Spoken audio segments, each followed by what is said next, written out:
បាទសូមជម្រាបសួរទៅកាន់ពុកម៉ែបងប្អូនទាំងអស់គ្នាសូមស្វាគមន៍មកកាន់វីដេអូថ្មីអញ្ចឹងវីដេអូខ្ញុំថ្ងៃនេះមកនិយាយអំពីម៉ូតូស៊េរីថ្មីរបស់ក្រុមហ៊ុន Honda NCX Cambodia ណាពុកម៉ែបងប្អូនអរគ្នាបាទអញ្ចឹងនេះគឺជាម៉ូតូ Honda PCX កម្លាំងម៉ាស៊ីន 125cc ដែលក្រុមហ៊ុន Honda NCX Cambodia នឹង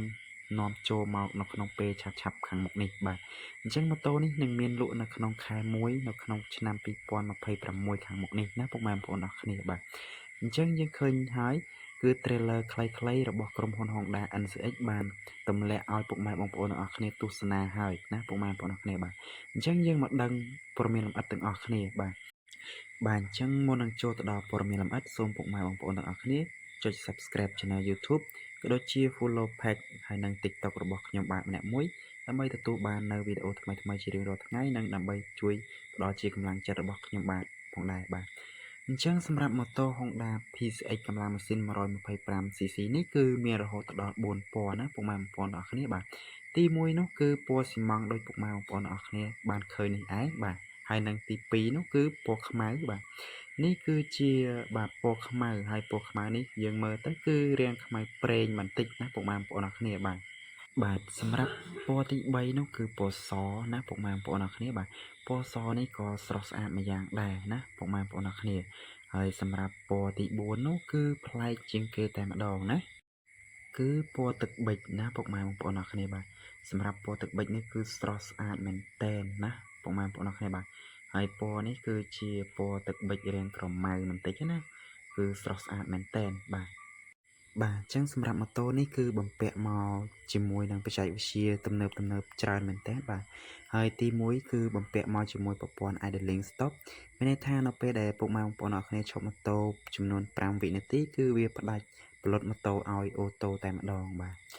សម្រាប់ចំណុចពិសេសទី2នោះគឺប្រព័ន្ធបាទកុងទ័របាទអញ្ចឹងលើផ្ទៃកុងទ័រគឺដាក់ display digital LCD ជូនពុកម៉ែបងប្អូនតែម្ដងបាទអញ្ចឹងមានទាំងពីផ្ទាំងបង្ហាញកន្លែងសេរីម៉ោងបាទកន្លែងបង្ហាញ smart key កន្លែងអីគឺមានបញ្ចប់នៅលើផ្ទៃកុងទ័រតែម្ដងណាពុកម៉ែបងប្អូនអរគ្នាបាទចំណុចទី3នោះគឺបំពាក់មកជាមួយភ្លើង Lumini Full LED ណាពុកម៉ែបងប្អូនអរគ្នាបាទអញ្ចឹងសម្រាប់ភ្លើងមុខប្រភេទ LED គឺស្រស់ស្អាតមែនតែនបាទមានរាងជាអក្សរ U ណាពុកម៉ែបងប្អូនអរគ្នាបាទគឺស្រស់ស្អាតមែនតែនបាទហើយជាជាងវារាងជ្រុងដូចទៅនឹងបាទ PCX កម្លាំងម៉ាស៊ីន160ដែរណាពុកម៉ែបងប្អូនអរគ្នាបាទនិយាយទៅរូបរាងរបស់វាគឺដូចទៅនឹង PCX 160អញ្ចឹងគ្រាន់តែថាខុសគ្នាត្រង់ចំណុចខ្លះមួយចំនួនទេណាពុកម៉ែបងប្អូនអរគ្នាបាទអញ្ចឹងសម្រាប់ចំណុចទី4នោះគឺបំពាក់មកជាមួយ Smart Key ស៊េរីចុងក្រោយណាអញ្ចឹងប្រព័ន្ធ Smart Key នេះគឺសុវត្ថិភាពមែនទែនសម្រាប់ម៉ូតូរបស់យើងគឺចោលលួចមិនងាយទេណាបាទដោយសារតែប្រព័ន្ធ Smart Key នេះប្រសិនបើតេឡេរបស់វាមិននៅជិតម៉ូតូគឺដេកអត់ឆេះទេណាពុកម៉ែបងប្អូនអរគ្នាបាទអញ្ចឹងបើសិនជាតេឡេនៅឆ្ងាយពីម៉ូតូចាប់ពី2ម៉ែត្រឡើងទៅគឺម៉ូតូពុកម៉ែបងប្អូនអរគ្នាទោះបីជាបើកបាទផ្ទៃកុងទ័របើកអីហើយក៏ដោយគឺដេកអត់ឆេះទេបើសិនជាតេឡេអត់នៅនឹងខ្លួនណាបាទគឺសុវត្ថិភាពមែនតែនបាទវាមានបតសម្រាប់បាទផ្ទុកនៅទិន្នន័យផ្សេងអញ្ចឹងទៅណាពុកម៉ែបងប្អូនអរគ្នាបាទសម្រាប់ចំណុចទី5នោះគឺបំពាក់មកជាមួយនឹងរុន USB Type C ណាពុកម៉ែបងប្អូនអរគ្នាបាទដែលយើងអាចធ្វើដំណើរបដាគឺសាកថ្មល្បឿនលឿនបដាបាទអញ្ចឹងបើសិនទូរស័ព្ទយើងអស់ថ្មយើងអាចសាកថ្មបដាគឺបាទជិះបដាគឺវាធ្វើឲ្យទូរស័ព្ទរបស់យើងគឺចូលលឿនមែនតើបាទដោយសារតែប្រើនៅ USB Type C ល្បឿនលឿននឹងឯងណាបាទហើយសម្រាប់ចំណុចទី6គឺភ្ជាប់មកជាមួយប្រព័ន្ធ Honda Control ATC ណាបាទគឺជាប្រព័ន្ធបាទសម្រាប់បាទធ្វើឲ្យកង់ក្រោយក្រៀងកន្ត្រាក់នៅក្នុងករណីដែលពុកម៉ែបងប្អូនទាំងអស់គ្នាប្រើប្រាស់នៅក្នុងស្ថានភាពផ្លូវភក់ឬក៏ភ្លៀងរអិលគឺវាធ្វើឲ្យ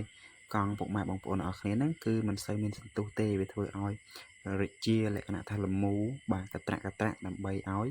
ម៉ូតូពុកម៉ែបងប្អូនអរគ្នាធ្វើដំណើរទៅគឺប្រកបដោយសុវត្ថិភាពដែលមិនផ្លាតមិនអីបាទដែលធ្វើឲ្យយើងជិះក្នុងផុសក៏វាអត់ផ្លាតដែរណាពុកម៉ែបងប្អូនអរគ្នាបាទហើយសម្រាប់ប្រភេទ នេះគឺបំពាក់មកជាមួយនឹងកុងតាក់បិទបើកភ្លើងសម្រាប់របស់ក្រុមហ៊ុនណាបាទអញ្ចឹងក្រៅពីប្រទេសកម្ពុជាដូចជានៅឥណ្ឌូនេស៊ីបាទនៅវៀតណាមអីគឺគេប្រើកុងតាក់នេះសម្រាប់តែភ្លើងសំផ្លូវទេណាពុកម៉ែបងប្អូនអរគ្នាបាទប៉ុន្តែនៅក្នុងប្រទេសកម្ពុជារបស់យើងដោយសារតែច្បាប់មានករណីបិទបើកភ្លើងគឺនៅក្នុងប្រទេសកម្ពុជារបស់យើងគឺបដូរមកដាក់កុងតាក់បិទបើកភ្លើងវិញបាទអញ្ចឹងសម្រាប់ PCX 125របស់កម្ពុជាអត់មានភ្លើងសំផ្លូវទេមានតែកុងតាក់បិទបើកភ្លើងនឹងឯងណាពុកម៉ែបងប្អូនអរគ្នាបាទហើយចំណុចមួយទៀតគឺប្រព័ន្ធសុវត្ថិភាពរបស់វាគឺប្រើប្រាស់មកជាមួយនឹង Frank Disk បាទខាងមុខបាទជាប្រភេទ Frank Combine Brake ណាពុកម៉ែបងប្អូនអរគ្នាបាទអញ្ចឹងវាអត់មានប្រពាក់មកជាមួយ ABS ទេណាបាទគឺប្រើប្រាស់នៅ Frank Disk Frank Combine ដូចទៅនឹង Click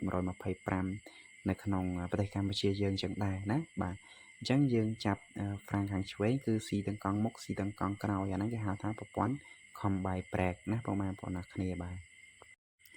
អញ្ចឹងសម្រាប់ចំណុចទី8នោះគឺប្រើប្រាស់នៅស៊ីម៉ាំងសំបុកឃ្មុំបាទដែលភាសាបច្ចេកទេសគេហៅថា Aero 5 Plus ណាបាទអញ្ចឹងគឺបំពាក់មកជាមួយសំបុកឃ្មុំបាទពងស៊ីម៉ាំងសំបុកឃ្មុំដែលជួយកាត់បន្ថយផ្សែងពុលទៅកាន់បរិស្ថានបានយ៉ាងមានប្រសិទ្ធភាពខ្ពស់ណាបាទគឺយើងប្រើប្រាស់ទៅមិនប៉ះពាល់បាទអញ្ចឹងសម្រាប់ទំហំនៅក្នុងក្លុបក្រោមកែបគឺ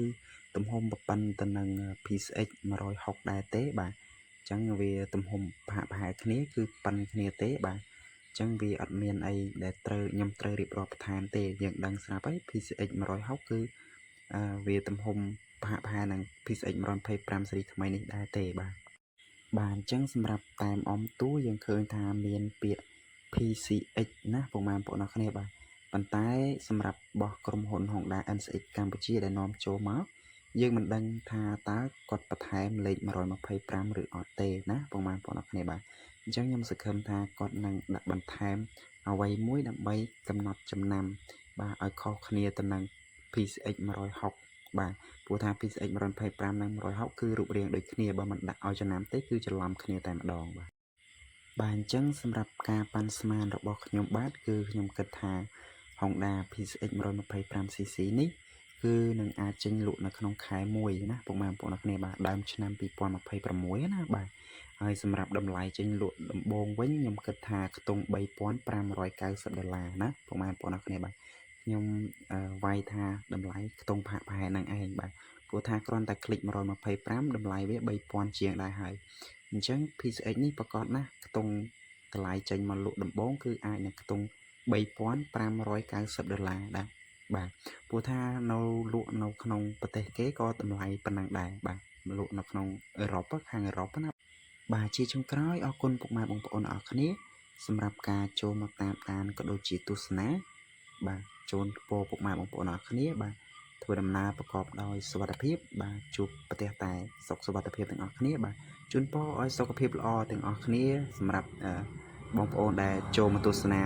បាទ Channel YouTube របស់ខ្ញុំក៏ដូចជាទស្សនានៅវីដេអូរបស់ខ្ញុំបាទអញ្ចឹងអរគុណសម្រាប់ពុកម៉ែបងប្អូនគ្នាសម្រាប់លាតែតែនេះ